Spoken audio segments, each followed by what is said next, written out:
is nothing quite like a black Les Paul custom, is there? To me, this is the virtuoso's Les Paul. When I think of all my favorite high-octane rock guitar players, whether it be John Sykes or Doug Aldrich with Whitesnake, John Norum, especially his amazing solo album Face the Truth, or other guitar players who have played Les Paul customs like Zakk Wylde, Randy Rhoads, Al Di Meola, Robert Fripp.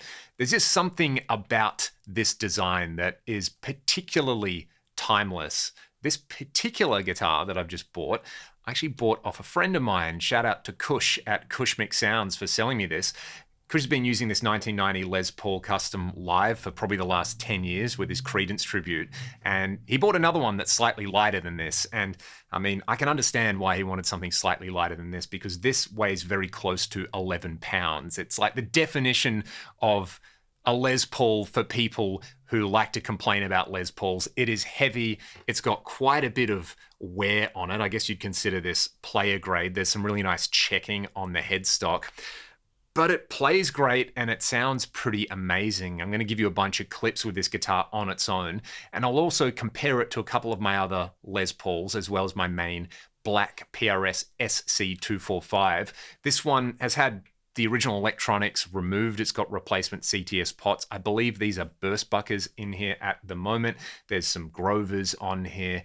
It is just a delight to play. I'm looking forward to playing this one live and seeing if I can deal with nearly 11 pounds of Les Paul. But, you know, if you're a fan of the black custom or the white custom or the wine red custom, let me know in the comment section below. I'm just going to give you some sound examples so you get an idea of what this guitar really excels at and how it compares to some of my other guitars. Let's go.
it in isolation, it's definitely got its own thing going on. There is this really immediate snarl and attack or throatiness, especially on the bridge pickup.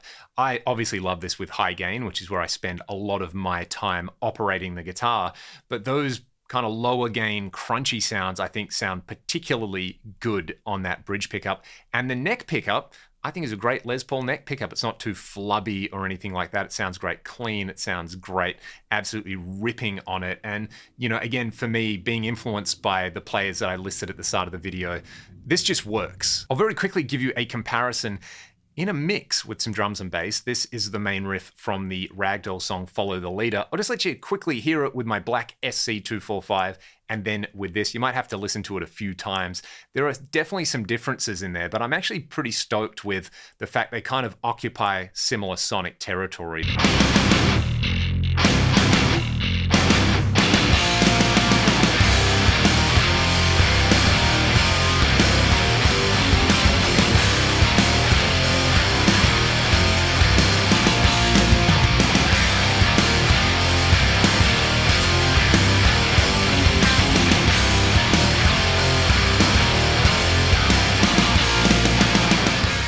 I'm excited to try this on a Ragdoll show. I don't know if I'll get through more than one song, seeing as it's so heavy, but you can hear it really, really excels at what I wanted it to excel at, which is really chunky rock guitar. It's so smooth to play, and it just kind of goes with you wherever you're going. This also, it's kind of a bit of a sentimental purchase because I owned an early 90s Les Paul Limited Colors, which was kind of like a mocha top standard basically, and that one got stolen, but this guitar feels very similar to that. It actually has an almost identical neck profile to the Greco custom style. I shouldn't call it a custom, but you know, I look at that guitar and I just go, yeah, it's a Greco Les Paul custom. Nevertheless, very similar neck profile on there, so I love playing that guitar, so playing this really reminds me of that. But you know, whether we want to admit it or not, sometimes when you want a Les Paul, only a Les Paul will do. And sometimes when you want a Les Paul, only a Les Paul custom will do. So let me know about your favorite example of a Les Paul custom in the comment section below, or your favorite players who play Les Paul customs. And I will just play you all out with some more noodling on this wonderful guitar. I'm very fortunate that it's come into my life, and I look forward to making a whole bunch of noise on it over the years, and you will definitely be hearing it on the channel a lot because I think it's such a great sounding benchmark Les Paul to demo things with. If you like what I'm doing here on the channel, links to my music that I make with Ragdoll is linked in the video description, along with my Patreon, where you can find some exclusive content and teaching materials. Have a great day, and I'll see you next time.